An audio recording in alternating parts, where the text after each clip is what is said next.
வணக்கம் மக்களே! இந்த வீடியோல சில பங்குகள் கிட்டேருந்து வந்த ரொம்ப ரொம்ப முக்கியமான அப்டேட்ஸ் எல்லாம் வந்து நம்ம டிஸ்கஸ் பண்ண போறோம். ஸோ இது ரொம்ப முக்கியமான அப்டேட். அதனால தான் திரும்ப வந்து நம்ம அழுத்தி சொல்றோம். மோஸ்ட்டா பல பங்குகள் கிட்டேருந்து வந்திருக்கு. அதில சில பங்குகள்ல நல்ல ஒரு மாற்றத்த இந்த செய்திகள் ஏற்படுத்தும் அப்படின்னு தான் நானும் வந்து எக்ஸ்பெக்ட் பண்றேன். ஒண்ணொண்ணா வந்து டிஸ்கஸ் பண்ணுவோம். அதுக்கு முன்னாடி நம்ம மார்க்கெட்டோட பெர்ஃபார்மன்ஸ பார்ப்போம். இன்னைக்கு நிஃப்டி ஓப்பனிங் எல்லாம் பார்த்தீங்கன்னா, நல்லா கிராண்ட் ஓப்பனிங்கா இருந்தது. 26,325 டச் பண்ணியிருந்தது.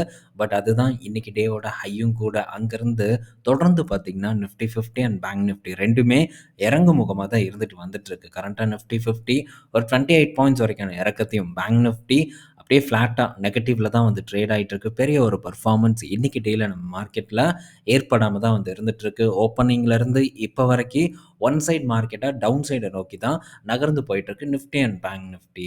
ஸோ வங்கி பங்குகள் பொறுத்தவரைக்கும் குறிப்பா லார்ஜ் கேப்ல கோட்டாக் மட்டும் இன்னைக்கு டேல ஒரு நல்ல பெர்ஃபார்மன்ஸ குடுத்துருக்கு. 1%க்கு மேல ஏற்றம். ஐசிஐசிஐ ஓரளவு ஃப்ளாட்டா பாசிட்டிவ் பெர்ஃபார்மன்ஸ குடுத்துருக்கு. மத்தபடி எதுவும் பார்த்தீங்கன்னா, அந்த அளவுக்கு சிறப்பான பெர்ஃபார்மன்ஸ இன்னைக்கு டேல வந்து ஏற்படுத்தாம தான் இருக்கு. ஸோ இப்ப நம்ம அப்டேட்குள்ள வந்து போவோம். முதலாவது நேத்து நம்ம ஐடிசி பத்தி டிஸ்கஸ் பண்ணியிருந்தோம். ஸோ மாசம் ஓப்பனிங்லேயே சிப் பண்றதுக்கான ஒரு ஆப்பர்ச்சுனிட்டி இந்த இடத்துல இருக்கு அப்படின்ட்டு. அதுக்கு ஏத்த மாரி இன்னைக்கு டேல 400 வந்து கட் பண்ணியிருந்தது. எனக்கு தெரிஞ்சு சில பேர் சிப்ப வந்து ஐடிசில பண்ணியிருப்பீங்க அப்படின்னு தான் நான் எக்ஸ்பெக்ட் பண்றேன். ஸோ என்னைக்கெல்லாம் வந்து 400க்கு கீழ வருதோ, அன்னைக்கெல்லாம் வந்து நம்ம சிப் பண்ணி ஸோ நம்மளுடைய ஹோல்டிங்ஸ் அண்ட் பொசிஷன வந்து கொஞ்சம் பெருசா வந்து பில்ட் பண்றதுக்கு ட்ரை பண்ணலாம். ஸோ இந்த இடத்துலலாம் நம்ம பெரிய அளவுக்கு ரிட்டர்ன் எதிர்பார்க்க முடியாது. ஆனா நம்ம போர்ட்ஃபோலியோக்கு ஒரு ஸ்திரத்தன்மைய வந்து இந்த மாரியான லார்ஜ் கேப் பங்குகள் ஏற்படுத்தும் அப்படின்ட்டு நம்ம உறுதியா வந்து நம்பலாம். ஸோ இது ரூ. 200 கிட்ட இருந்தது 21 அந்த டைம்ல.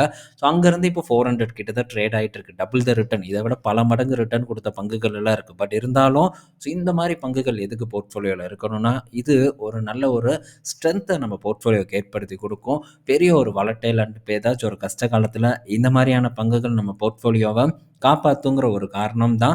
அதுபோக சிறந்த கம்பெனிஸ் இந்த மாரி கம்பெனிஸ் நம்ம போர்ட்ஃபோலியோல டெஃபினட்டா இருக்கணும். ஸோ அதனால ஆப்பர்ச்சுனிட்டி கிடைக்கும்போது பொசிஷன் சைஸ பெருசாக்குறதுக்கு நம்ம முடிஞ்ச அளவுக்கு வந்து ட்ரை பண்ணணும். ஸோ ஃபர்தரா ஆப்பர்ச்சுனிட்டி கிடைக்கிறதுக்கான சான்சஸும் இருக்கு. ஏன் அப்டின்னா, இப்போ கவர்மெண்ட் வந்து கூடுதல் வரிய வந்து இந்த cigarette and pan masala product மேல விதிக்க போறதா வந்து சொல்லியிருக்காங்க. செஸ் அதுக்கப்புறம் இன்னும் சில வரிகள வந்து போட போறதா சொல்லியிருக்காங்க.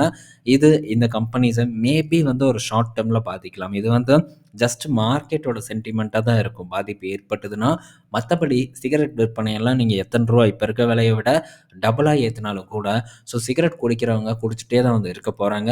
விற்பனை தொடர்ந்து நிறுவனங்களுக்கு நடந்துட்டே தான் இருக்க போகுது. அதனால கீழ இறங்குச்சுன்னா, அத வந்து நம்ம இந்த மாரி பங்குகள்ல ஆப்பர்ச்சுனிட்டியா மட்டும் தான் ஃபோக்கஸ் பண்ணணுங்கிறது என்னுடைய கருத்து. அடுத்தது ஆட்டோ சேல்ஸ் டேட்டா வந்து வந்திருக்கு. ஸோ இதில ஃபர்ஸ்ட்டு குடுத்த நிறுவனம்னு பார்த்தா மகேந்திராவா இருக்கு. பட் மகேந்திரா இப்போ கரண்ட்டா நெகட்டிவ் பெர்ஃபார்மன்ஸ வந்து போஸ்ட் பண்ணிட்டு இருக்கு.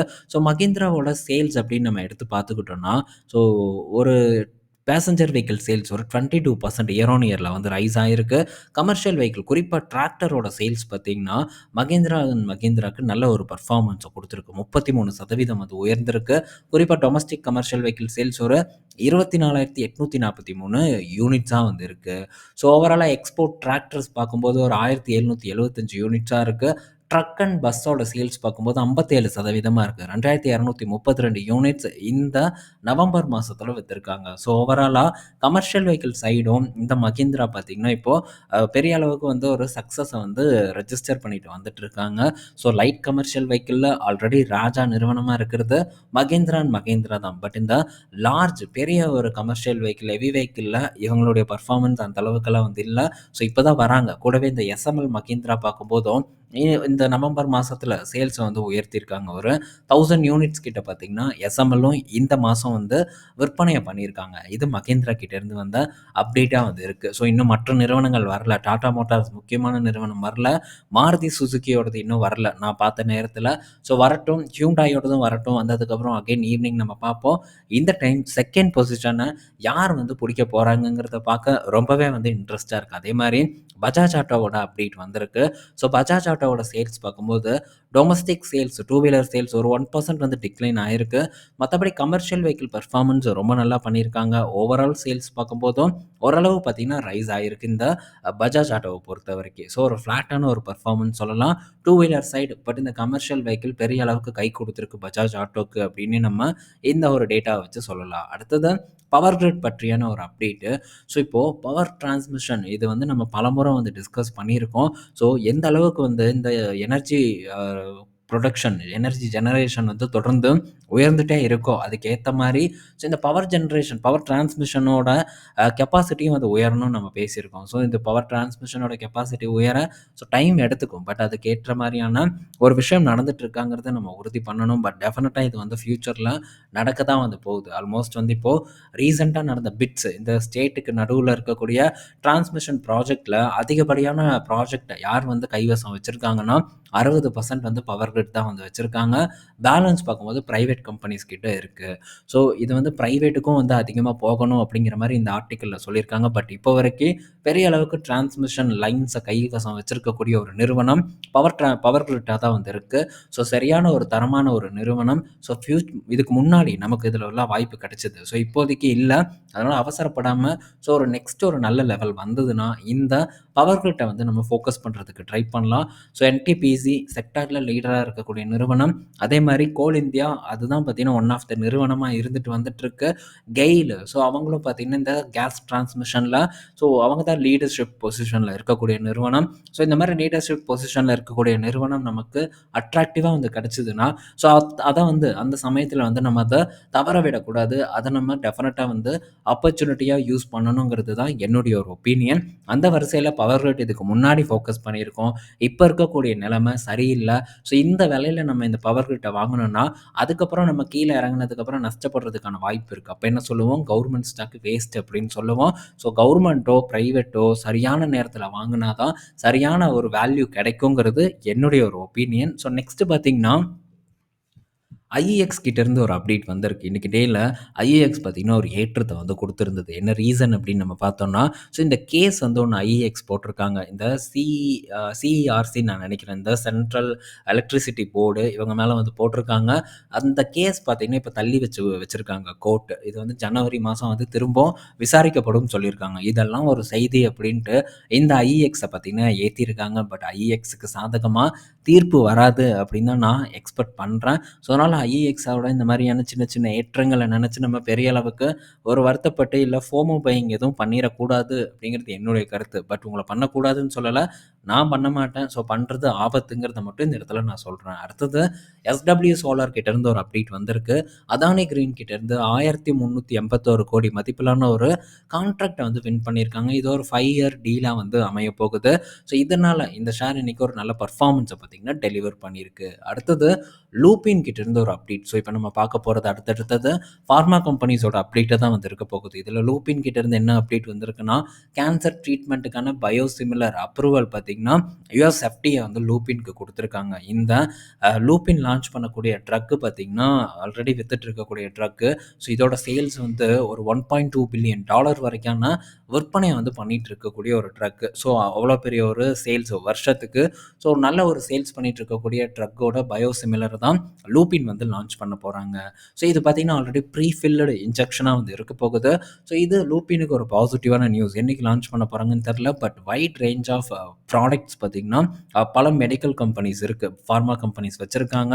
ஸோ இந்த மாரி டைவர்சிஃபைட் பண்ணி ஸோ நல்ல நல்ல குரோத் இருக்கக்கூடிய பார்மா ப்ராடக்ட்ஸோட அப்ரூவல் அண்ட் அத சேல்ஸ் பண்ணக்கூடிய நிறுவனங்களா தான் நம்ம பார்க்கணும். இது வந்து ஸ்டெபிலிட்டி. நம்ம என்னாலும் வந்து அக்யூமுலேட் பண்ணலாம். ஒரு நல்ல லெவல்ல வந்து அக்யூமுலேட் பண்ணலாம் அப்படின்ட்டு இருக்கக்கூடிய பங்கு. ஸோ உதாரணத்துக்கு ரெட்டி மாரி போன்ற பங்குகள், ஜைடஸ் மாரி போன்ற பங்குகள். பட் நம்ம சீசனுக்கு ஏத்த மாரி விக்கக்கூடிய பங்குகள சீசனுக்கு ஏத்த மாரி தான் வாங்கணுங்கிறதையும் புரிஞ்சுக்கணும். ஸோ இடையில இருக்கக்கூடிய ஏற்ற இறக்கங்கள நம்ம பெரிய அளவுக்கு வந்து மைண்ட் பண்ணிக்க கூடாது. ஸோ அடுத்தது நாட்கோ ஃபார்மா. ஸோ இவன் தான் பார்த்தீங்கன்னா, சீசனுக்கு இருக்கக்கூடிய ஒரு பங்கு. ஸோ பட் நல்ல பங்கு தான். தான். பட் ஒரு நல்ல லெவல்ல நம்ம இத புடிக்கணும். இன்னைக்கு டேல கூட இந்த நாட்கோ ஃபார்மா ஒரு நல்ல ஏற்றத்த குடுத்திருந்தது. ஒரு 3% வரைக்கான ஏற்றத்த குடுத்து ட்ரேட் ஆயிட்டு இருக்கு. என்ன செய்தினா, ICRA பார்க்கும்போது இவங்களுடைய கிரெடிட் ரேட்டிங்க வந்து இன்கிரீஸ் பண்ணியிருக்காங்க. 1500, 1300 கோடியிலருந்து 2000 கோடி கிட்ட வந்து உயர்த்தியிருக்காங்க. இந்த ஒரு செய்திக்காக இன்னைக்கு நாட்கோ ஃபார்மா நல்ல பெர்ஃபார்மன்ஸ வந்து போஸ்ட் பண்ணிட்டு இருக்கு.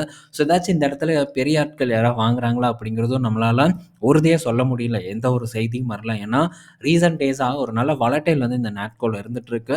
ஸோ என்ன இருந்தாலும் சரி, இங்க இது வந்து என்னைக்கு யுஎஸ்ல ஜெனரிக் லான்ச் பண்றாங்களோ, அதுக்கப்புறம் தான் அடுத்த பெரிய ஒரு வளர்ச்சி இந்த நாட்கோல ஏற்படும். ஸோ அதுவரைக்கும் பார்த்தீங்கன்னா, கண்ண மூடி வேடிக்கை தான் வந்து பார்ப்பனே தவிர, நெக்ஸ்ட் அடிஷன் வந்து இந்த பங்குல டெஃபினட்டா நான் பண்ண மாட்டேங்கிறத திரும்ப இந்த இடத்துல உங்க கூட நான் ஷேர் பண்ணிக்கிறேன். அதே மாரி ஸோ இவங்க நல்லா டைவர்சிஃபைட் அப்படின்ட்டுலாம் கமெண்ட் செக்ஷன்ல நான் பார்த்துட்டு இருக்கேன். கமெண்ட்ட போட்டுட்டு இருக்காங்க.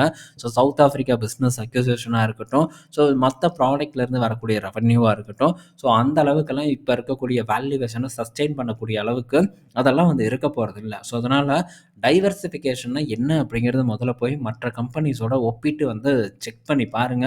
அதுக்கப்புறம் புரியும். ஸோ நாட்கோ ஃபார்மாவோட மெயின் ரெவென்யூ எங்கேருந்து வருதுங்கிறத பற்றியெல்லாம் நம்ம பலமுறை டிஸ்கஸ் பண்ணியிருக்கோம். ஸோ அது எல்லாத்துக்கும் தெரிஞ்ச ஒரு விஷயமாவும் இப்போ வந்து ஆயிருச்சு.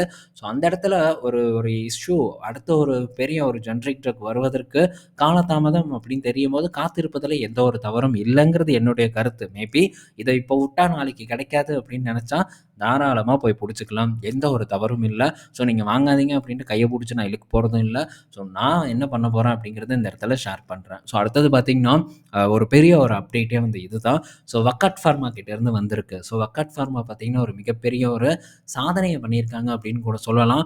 புதுசா ஒரு இன்னோவேட்டிவ் ட்ரக்க வந்து இந்த வக்காட் ஃபார்மா லான்ச் பண்ண போறாங்க. அதுக்கான அப்ரூவல் யுஎஸ் FDA கிட்ட இருந்து இவங்களுக்கு கிடைச்சிருக்கு. அது மட்டும் இல்ல, ஸோ இந்த ஆன்டி டயாபெட்டிக் ட்ரக்கோட சேல்ஸ் பார்த்தீங்கன்னா, இவங்க எவ்வளவோ ரொம்ப பெரிய அளவுக்கு வந்து எக்ஸ்பெக்ட் பண்றாங்க. ஆல்மோஸ்ட் இப்ப இவங்களோட சேல்ஸ் அப்படின்னு பார்த்தா ஒரு குவார்ட்டருக்கு 1000 கோடிக்குள்ள தான் வந்து பண்ணிட்டு இருக்காங்க. வருஷத்துக்கே ஒரு 3000 கோடிக்குள்ள தான் வந்து சேல்ஸ் வந்து இவங்களுக்கு நடந்துட்டு இருக்கு.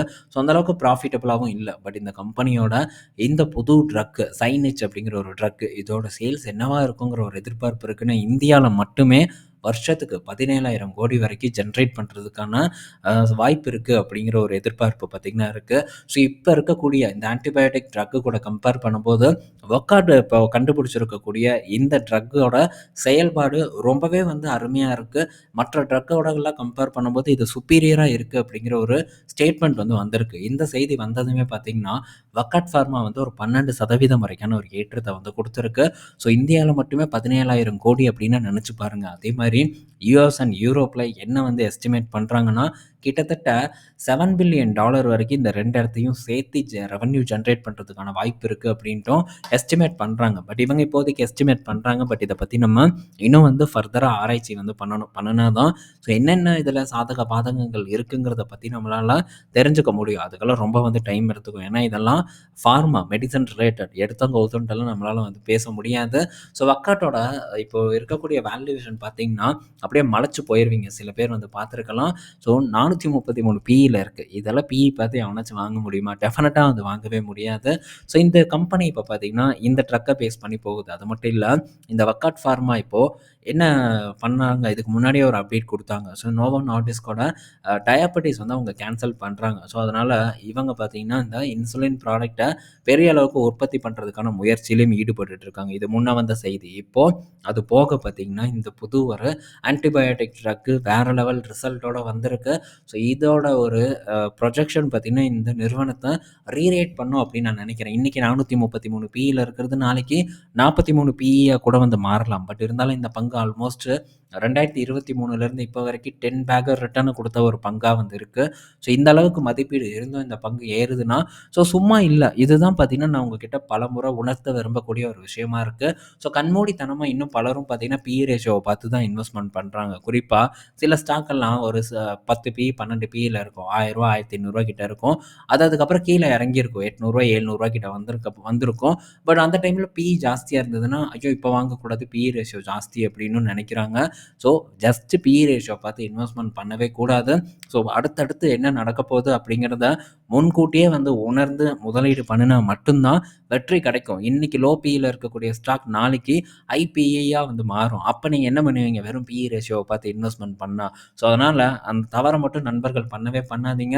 ஸோ நமக்கு ரொம்ப முக்கியமான ஒரு விஷயம் பிஸ்னஸ் தான். ஸோ பிஸ்னஸ வச்சு தான் நம்ம இன்வெஸ்ட்மெண்ட்டே வந்து பண்ணணும். இதுதான் பிஸ்னஸும் கூட. நாளைக்கு என்ன நடக்கும் அப்படிங்கிறத இன்னைக்கு யார் சரியா பண்றாங்களோ, அவன் தான் அதாவது பக்காவான ஒரு பிஸ்னஸ் மேனா வந்து இருப்பானே தவிர, ஸோ இன்னைக்கு இருக்கிறத நினைச்சே வந்து பிஸ்னஸ் பண்ணிட்டு இருந்தோம்னா வேலைக்கு ஆகாது. ஸோ அத மட்டும் மைண்ட்ல வச்சுட்டு பக்காவா வந்து ஒரு தேர்வ வந்து பண்றதுக்கு ட்ரை பண்ணுங்க.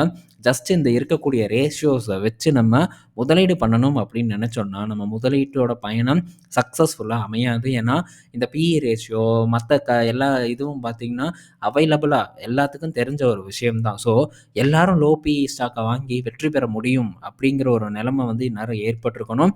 ஏன் ஏற்படலைன்னா, இதன் அடிப்படையில வந்து உயர்வதில்ல. சில பேர் ஓவர் வேல்யூட் ஸ்டாக் ஏறுது அப்படின்ட்டும், ஸோ இது வந்து ஏறுது, இது எல்லாம் தவறு. ஸோ ஃபண்டமெண்டலா இருக்கக்கூடிய லோ வேல்யூவேஷன்ல இருக்கக்கூடிய ஸ்டாக் தான் நல்ல பெர்ஃபார்மன்ஸ பண்ணுன்ட்டும் சில பேர் எக்ஸ்பெக்ட் பண்றாங்க.